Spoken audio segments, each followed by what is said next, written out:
Hello ladies and gentlemen, welcome to the very first PaleoMedia review of the channel. My name is Connor and welcome to my Paleo page, my outlet for sharing all sorts of things when it comes to paleontology and dinosaurs.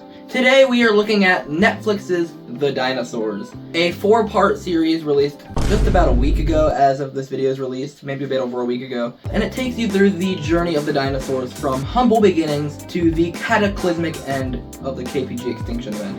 The series was made as a sort of spiritual successor to Life on Our Planet, which at first makes the show sound very... A lot of people were very skeptical of this show, but in order to see how the show actually is, we need to first watch the show. And while I already did watch the show, I'm sure you've watched the show, I'm still going to provide a light synopsis of every single episode right now.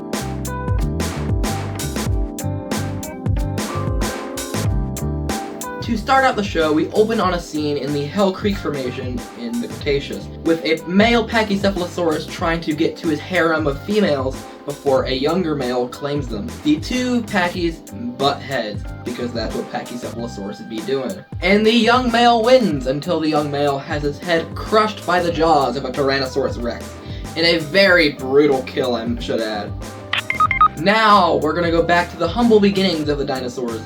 Back to 235 million years ago of Triassic Pangaea. Pangaea is very hot, very much desert, but not at the coasts. At the coasts, there is a lot of greenery, a lot of water, obviously. Here, a lot of ancient reptiles thrive, such as Rhynchosaurs, Tanystropheus, and the big bad of this Triassic sequence, the Luperasuchus. The Luperasuchus passes up the Rhynchosaurs because it smells something more special, some eggs. And these eggs hatch to reveal baby Marsuchus, a very early dinosaur form. Once these babies hatch, they immediately have to run from the myriad of predators who want to eat them, such as the Luperasuchus and the Tanystropheus. And most of them die. It is kind of a massacre. But one survives, one small female, and she goes to grow up. We see her at night, all grown, stealing food from a Luperasuchus. She's able to stay awake during the cold night because she has feathers and warm blood, unlike the Luperasuchus, who is cold-blooded. Now we're going to skip forward to 234 million years ago in northern Pangaea, and the volcanoes, they be going crazy. The CO2 that's coming out of the volcanoes is warming up the oceans and evaporating them, and this leads to a 1 million year long period of nothing but rain, called the Carnian Pluvial Event, which is a real event that happened, and this made the earth really wet, and after that, really green, forests everywhere. The trees of these forests are too tall for reptiles like the Rhynchosaurs to eat, so they die. And they provide a lot of food for the remaining carnivorous reptiles. Now we're going to skip forward again to 215 million years ago, and eggs of a new dinosaur hatch. These dinosaurs being Plateosaurus. The babies are really tiny, but the nearby adults, they are really big. And they eat a lot. They have to eat a lot to stay super big. And when they eat a lot, they need to drink a lot, so they go to the shore to drink. Here we are also introduced to another Triassic dinosaur, one of the earliest theropods, the Procompsognathus. You might recognize them from the Jurassic Park novel. While the Plateosaurus are drinking and the Procompsognathus come to investigate, an ancient croc jumps out and eats one of the Procompsognathus. Alright, now we're going to skip to the end of the Triassic, and pterosaurs exist. The specific pterosaur that they show is Celestiventus. And they can fly! They can flap their wings and fly. He can fly! He can fly! One of the male Celestiventus dances for a female during a sort of mating group together orgy thing. But he's so distracted that he doesn't realize that a large theropod is sneaking up behind him. This large theropod being called Liliensternus. The Liliensternus successfully stalks, hunts, and kills this male Celestiventus. But then he gets into a tussle with Smock, another ancient reptile. But then, just before they're about to fight over the spoils of the Liliensternus's work, the food, the Earth explodes. And that's where we leave off episode 1. Now we're going to go to episode 2. Episode 2 picks up where the first episode left off, 201 million years ago, when the Earth exploded as Pangaea became two landmasses. Gases from the volcano killed pretty much everything, and this is known as the End Triassic Mass Extinction. The reptiles, they're kind of cooked. But the dinosaurs, they now have an opportunity to take over as we go into the Jurassic 199 million years ago. In Gondwana, the southern landmass from the splitting of Pangaea, an animal known as Massospondylus, a sauropodomorph, they can't reach the trees that are now very tall. But a new dinosaur, a sauropod, can. The specific sauropod being Volcanodon. Emerging from a cave is another brand new type of dinosaur, one of the very first ornithischians, named Heterodontosaurus. He emerges from the cave and runs around stuffing his cheeks with pine cones that the sauropods knock off the trees. Now we turn to Laurasia, the northern landmass, and here in a swamp, a female Dilophosaurus can be seen hunting and stalking a crocodile before being interrupted by a strange noise. This strange noise is the hooting calls of a male Dilophosaurus, who is singing to her. He is trying to woo her, he is trying to impress her with his singing. And I gotta say, I'm impressed. This singing is beautiful. But she's not very impressed, so he gets rejected. Then we skip forward to 183 million years ago, and the Earth is doing some weird stuff in the ocean. The oceans are full of really weird animals, really strange creatures, just as they are today. Also, pliosaurs exist, the show tells you, even though they show them for like literally 5 seconds and do nothing with them except have them swim by. But the real reason they skipped to the ocean here is because the ocean is about to release a bunch of methane gas. And this methane gas is going to make the world very hot and very dry. And when a world is very hot and very dry, forest fires happens. The Massospondylus all die in a forest fire. I said earlier how the reptiles were cooked. The Massospondylus is literally cooked, not metaphorically. Now we're going to skip to 160 million years ago in China, and there are brand new sauropods, descendants of animals like Volcanodon. The sauropods they show are the Mamenchisaurus, and they are massive, with the longest necks ever known in any vertebrate ever. Also in China, a dinosaur called Anchiornis has evolved feathered wings, which are useful as the Anchiornis needs to run away from a Sinraptor. In footage that looks suspiciously close to the Life on Our Planet footage of this exact same thing, until it just sort of skips to the Anchiornis climbing up a tree and gliding away from the Sinraptor. The Anchiornis then glides back and forth a little bit, catching bug after bug after bug, and it's awesome, this dinosaur can glide. But he can't really take to the skies yet because a pterosaur swoops down and hits him with the drive-by. Now we skip to near the end of the Jurassic, 153 million years ago. And we are at the Morrison Formation. Sauropods are as big as ever, animals like Brachiosaurus and Diplodocus. Descendants of the little Heterodontosaurus have become very big and very spiky with lots of defenses, like Stegosaurus. And these Stegosaurus, they need those defenses because they live with Allosaurus. We see a young Allosaurus male who tries to steal food from an older female scarred Allosaurus, but she fights him off. A couple days later, the male is starving and goes up to a stegosaur herd to sort of try his luck for some reason. But the female is already there trying to try her luck. And she fights with a stegosaurus. Yes, we get to see Allosaurus versus Stegosaurus, the ultimate clash. And, believe it or not, this is rare within PaleoMedia for some reason, the Stegosaurus wins. That is some herbivore representation. Good job, the dinosaur Stegosaurus, giving a herbivore the win over a theropod. That is awesome. The young male then proceeds to, eat the older female. And that's the end of the episode, except there's a little bit of a cliffhanger. The world starts to snow, and in the snow, the Tyrannosaurs are coming. Episode 3 again picks up what the previous episode was putting down 125 million years ago, now in the Cretaceous.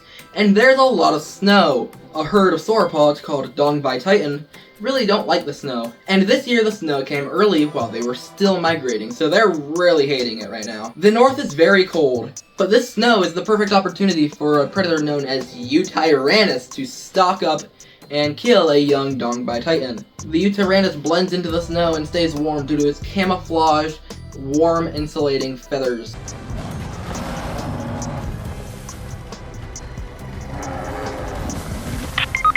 Now, a little bit more into the Cretaceous.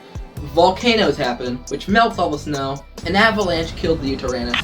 Now we're a little bit more into the Cretaceous, and pterosaurs are really big now, such as in the case of Guaidraco. The Guaidraco we see, however, gets a little too close to some little flying dinosaurs, perhaps descendants of the previous Anchiornis. And they avenge this Anchiornis. These little guys, because the Guidraco got too close to the nests, the Longipteryx, as they're called, chase and mob and swarm this Guidraco and chase him out of town.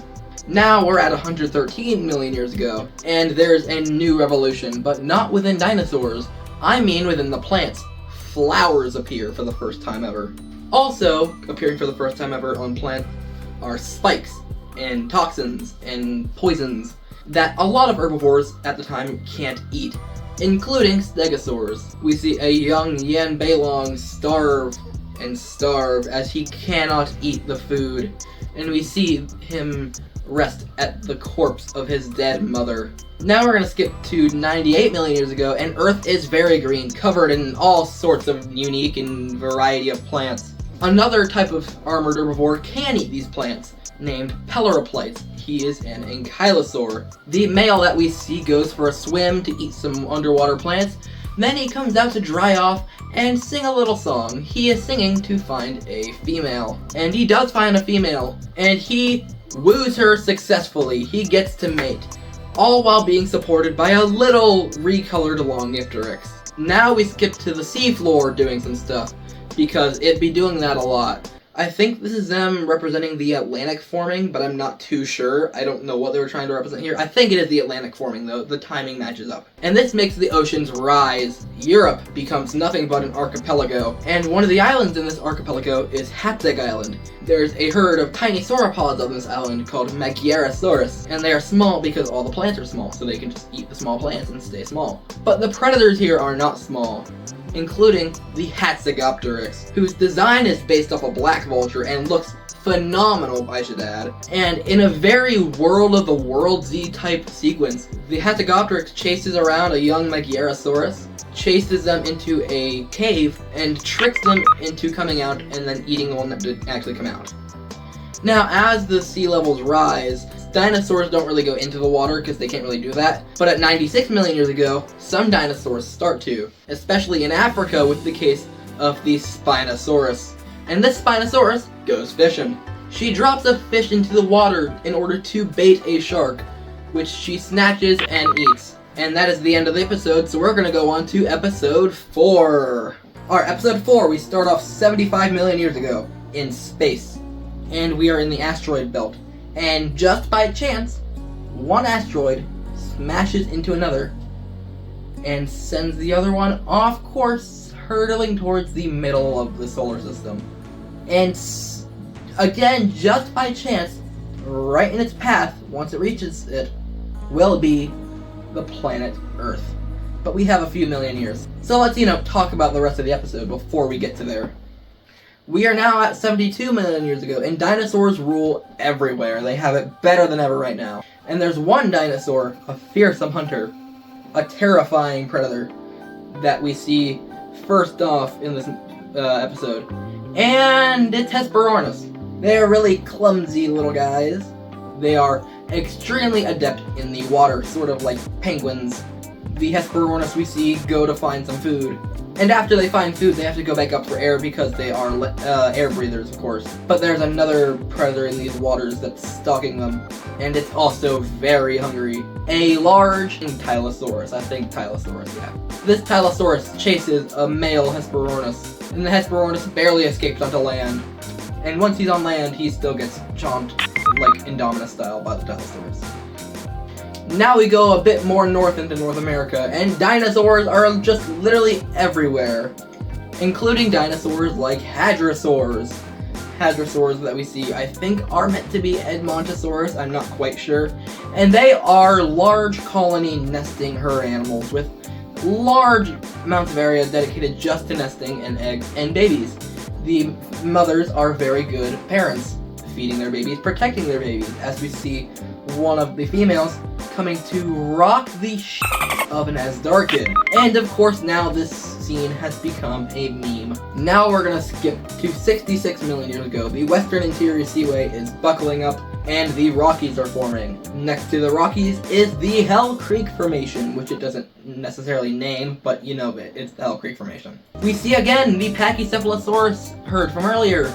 we are introduced to Triceratops for the first time for literally 3 seconds. And then we go to nightfall. It's raining, and there's a lone Ankylosaurus, which for some reason Morgan Freeman, this is the first time he says the binomial name of any animal ever, calling it in the show Ankylosaurus magnaventris. Why did he do the binomial name of the Ankylosaurus and nothing else? I couldn't tell you, but I think it's funny. And this Ankylosaurus magnaventris, as I will say it through the rest of this video, is stalked and hunted, and then immediately fights a Tyrannosaurus Rex. We got 2 amazing matchups in this series. We got Allosaurus versus Stegosaurus, and Ankylosaurus versus T-Rex. And in this fight, the Ankylosaurus also wins. Actually, no, it ends in a stalemate. The Ankylosaurus kind of wins, but then the T-Rex tricks it because the show insinuates that Ankylosaurus is stupid, and the T-Rex kills the Ankylosaurus. But in the morning, the T-Rex can be seen dragging the Ankylosaurus. She's dragging it to her babies so they can all eat together as a family. This moment is the best the dinosaurs have ever had. The dinosaurs have it better now than ever. But that's about to change as a giant rock comes plummeting into the Earth. The show depicts the Chicxulub asteroid event. We see the asteroid smashed into the Earth. We see in North America earthquakes breaking apart the land. We see Alamosaurus falling, and they make a Wilhelm scream, by the way, as they fall, which is really funny. And then we see just what happens with the asteroid impact. Asteroid hits, earthquakes happen, the entire globe covered in a cloud of debris, blocking out the sun rays, dropping the Earth's temperature by almost 25 degrees Celsius, making it too cold for any dinosaur to really live. And the final shot we see is a shot we actually saw at the very beginning of the series. We see the dying eyes of the tyrant lizard king. And it cuts to black. But then we see the rocks being broken. We see the dust being blown off. We see the sand being removed from its resting place. And we see fossils coming out of the ground. We now understand the story of the dinosaurs better than ever, from their first moments to their very last. And now we also know that some dinosaurs survived, and those dinosaurs we now call the birds. And this is the final message of Netflix's The Dinosaurs. Now that we've looked at every single episode of the show, we're going to move on to actually analyzing the show so I can give my proper review of it. And I will now see you at the computer setup instead of wherever am I? Where am I? Ah!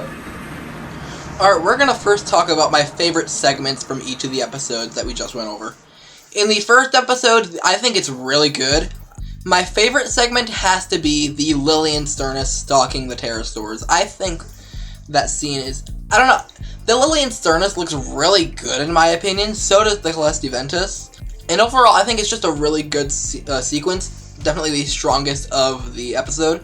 If I had to pick a second, then I would pick probably the Plateosaurus sequence. That one's also really fun. My favorite segment from the second episode it's obviously the Stegosaurus versus Allosaurus fight. It's awesome getting to actually see that. It's not something you see very often, funnily enough. A really, really close second, however, is the Heterodontosaurus running around collecting pine cones in his cheeks. That one is really close to being up there. In episode 3, going into the series, I really thought the Yutyrannus sequence would be up there on my list, but for episode 3, I have 2 ahead of that sequence. My favorite segment was all of the Hatzeg Island stuff, the Megaerosaurus running and being chased by the Hatzegopteryx, and the cinematography in that is really what sold it for me, because it looks amazing. I love all the fogginess. I love the color grading of the sequence. You're seeing more of the videographer side of me, of course, but like, it gave me very much like War of the World vibes. And I don't know if that's what they were going for, but it's what I got, and I really enjoyed it. A close second would, of course, be the Spinosaurus gone fishing. And then in episode 4, the finale, a really close second for me would be the Hesperornis scene. I think that's just really fun to see Hesperornis be the little mumbling guys they are. Also, the Ankylosaurus vs. T-Rex fight, I think, was really well done. I just wish the Ankylosaurus had won. I was a little salty. I was rooting for the Ankylosaurus, but it's okay. The T-Rex winning was, I guess, deserved. But really, my favorite sequence or segment from the entirety of episode 4, and probably throughout the entire show, to be honest, was the entire ending of the Chicks Club asteroid event until the credits rolled. How it explained the death of the dinosaurs, how it happened, what took place as the asteroid impacted after it did, and then we skip forward 65 million years later. The dinosaurs are not gone, in fact, they are still around alongside us, just as our little feathery friends, the birds. So yeah, my favorite segment in general is the entire KPG Extinction Event segment, and I won't lie, the first time I was watching the series, and the first time I was rewatching it for this video, tears were shed, I won't lie.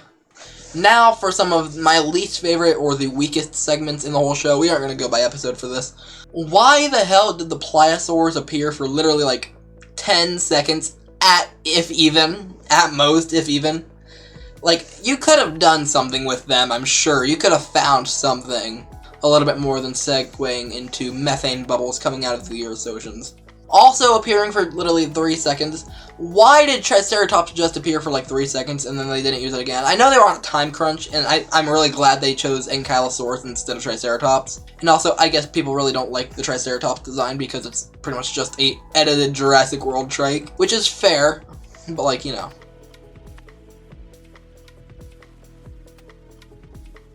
Now for the dinosaur designs and the behaviors. Overall, the designs are really good. Most are all pretty accurate from what I could tell. And the only ones that have really glaring issues typically come down to the textures being the problem and not the model themselves. Absolute standouts when it comes to designs include the Liliensternus, the Callisteventus, the Heterodontosaurus, the Mamenchisaurus was amazing, the Spinosaurus, Hatzegopteryx, Utaranus, and the Ankylosaurus, just to name a few. Also, the 2 avian dinosaurs of the show were really great looking, the Hesperornis and the Longipteryx. The few designs that I didn't really like, or I saw some issues with, the Triceratops, it's just a Jurassic World trike, added that a little bit. It's not that big of an issue, but I thought I'd bring it up. In my opinion, the Volcanodon looked a little weird and off. I don't know why. I mean, that might just be how Volcanodon looks, but isn't it a little skinny? I felt like its gut was really high up on the animal.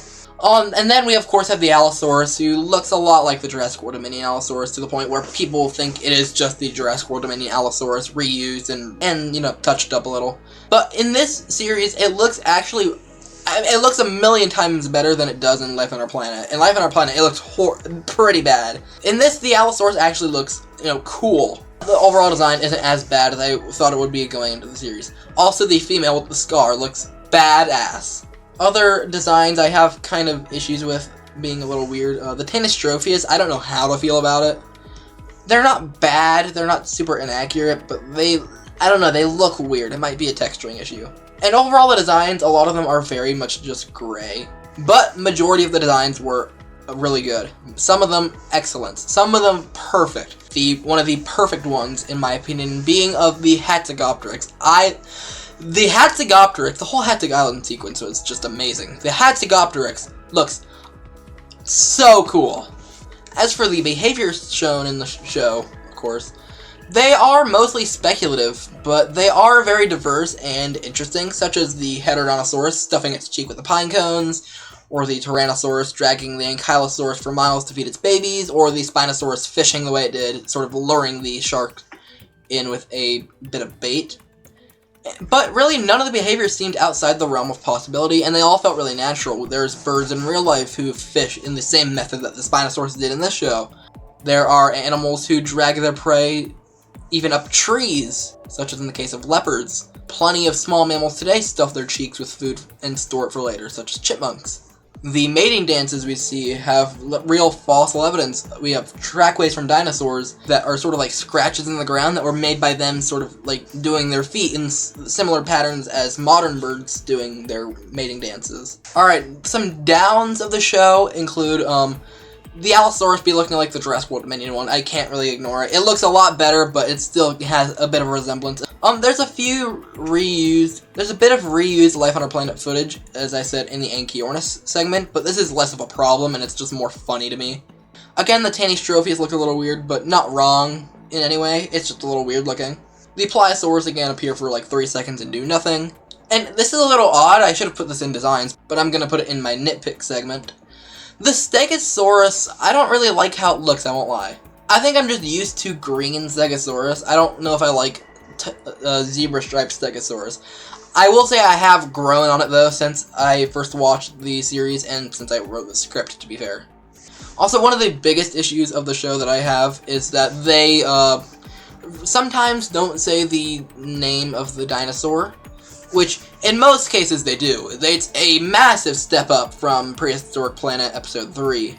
But sometimes, like, at first I had no clue that this was meant to be Paleoplace. I thought maybe it could be like Borealopelta or something like that. Maybe they were going for like some sort of Polacanthus, I even thought at one point. But then after the show, I found a list of dinosaurs whose names didn't appear in the show, and it's meant to be Paleoplates. Same with the Asdarchid, it's meant to be Aramborginia, and I thought it was Quetzalcoatlus at first. But to be fair, the Hadrosaurs aren't named either, so I'm still only assuming they're Edmontosaurus. I'm hoping they are. The Cretaceous Stegosaurs were not named as well, and the Pterosaur, the Calestiventus, wasn't named. It was just called Pterosaurs. But again, it's not as egregious as it is in Prehistoric Planet 3, and the names of the species can easily be found. Also, sort of a nitpick, this show does a few cliches that a lot of paleodocs do. I mean, going from the Triassic to the Cretaceous in itself is a bit of a cliche.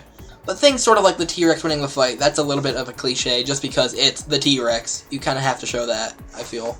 But then it also breaks some of those cliches, such as with the Stegosaurus beating the Allosaurus, and also the Allosaurus not being a pack species, but instead being cannibalistic. Stuff like that I really like. Another example of this, the Anchiornis, I expected it to survive, and then it just got drive-by'd by a pterosaur, which again sort of breaks that cliche-ness of the show, keeping it very fresh. Some great stuff. That Pachy kill was brutal, and I loved it. It was awesome. The show also pretty much says that feathers are homologous within Ava metatarsalia, practically. Now, it's not really said outright in the show, but I think it's kind of implied, of course. The sound design is awesome, especially with animals like the Dilophosaurus and their mating calls. It sounded so cool. The Hatzik Island sequence, I loved the sort of War of the World vibes, as I said earlier. And just overall, the cinematography and CGI was phenomenal. I mean, it's ILM Studios. I don't really expect less from them, but it looked amazing. It's not really Prehistoric Planet level, but it's still, like, just under that. Now for some funny stuff I noticed. There's not a single dromaeosaurid or ornithomimid in the entire show, which is funny. I mean, technically Deinonychus and Archosaurus footage from Life on Our Planet appears in the sort of little end montage of birds, comparing them with dinosaurs, or non-avian dinosaurs, I should say. But yeah, they don't really show up. Also, the Asdarchid in the Hadrosaur nest sequence makes the same honks as the Prehistoric Planet Quetzalcoatlus. It's just sort of the canon sound of the Asdarchids now. Also really funny, this wasn't noticed by me, but this was noticed by Crust on Twitter. That's where I found I first heard about this. The Alamosaurus, or I'm assuming that's what it is, sauropod, that falls during the Chicxa Club event makes a Wilhelm scream when it falls into, like, hell. So, that's really funny in my opinion, I love that.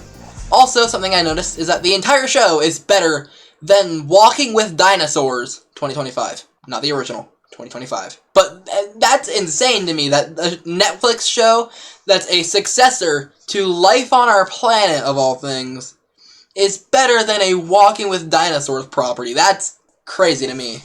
We also got a look at the memes that this show has generated, such as the Hadrosaur beating the ever-living out of the Asdarchid. I loved that. Also, I saw some memes of the Heterodontosaurus stuffing its cheeks. There's a lot of memes of dinosaurs making weird faces in this show, such as the Lilian Sternus picture I've probably been using every time I bring it up. There's a really funny Allosaurus picture I can think of. And also the Alamosaurus making the Wilhelm scream has sort of turned into a meme. And I'm sure more of them will be made as time goes on. I'm sure the Spinosaurus is going to be put in so many edits. Also sort of a meme, kind of. The Carnian Pluvial event happened. Let's go! The world is wet. And I think it's awesome that the Carnian Pluvial event happened. I guess it's not really a meme, but in my opinion, it's a meme. Now for my final rating. This show is surprisingly well executed, considering it's a successor to Life on Our Planet. Now that relation to the other show does not impact the rating that I'm going to give this show, of course, because if it did,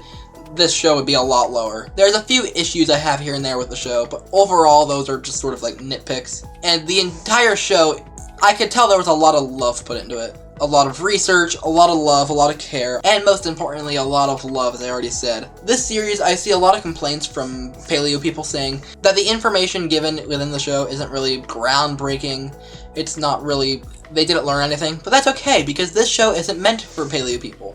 I mean, we can certainly enjoy it, of course, but it's sci-com made for people who don't yet know paleontology. People who've never thought of the behaviors of dinosaurs. They'd never thought about the story of the dinosaurs. But now, after seeing the series, they're going to be thinking about it. They're going to be thinking, oh my goodness, I can't believe it rained for 1,000,000 years straight. That's awesome. They're going to be thinking, wow, I didn't know that dinosaur existed. I love that. Which is a good thing that they know the genus name now. Prehistoric Planet 3. They can go look at the dinosaur now and learn more about it. Prehistoric Planet 3. Yeah, this isn't really a show made for paleo nerds. It's a show made for introducing people into paleontology.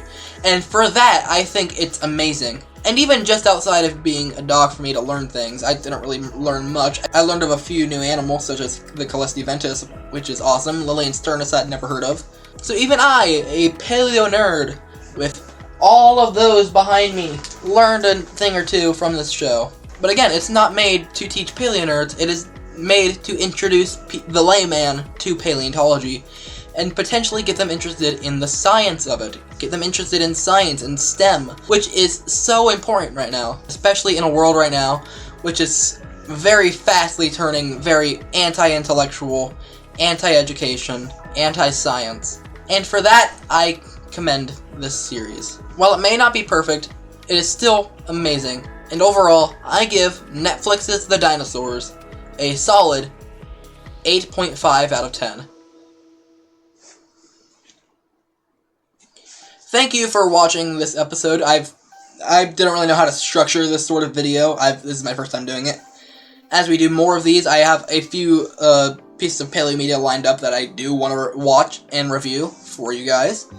Leave some suggestions for what I should review in the comments down below, and I will sort of work on a sort of structure for these videos. But if you liked this video and want to see more like it, or if you maybe want to see some paleo game content, or some actual educational paleo content, then you can check out my channel. And you can also check out my socials. All links are in the description. If you want to maybe get to know me, you can go find me on Discord.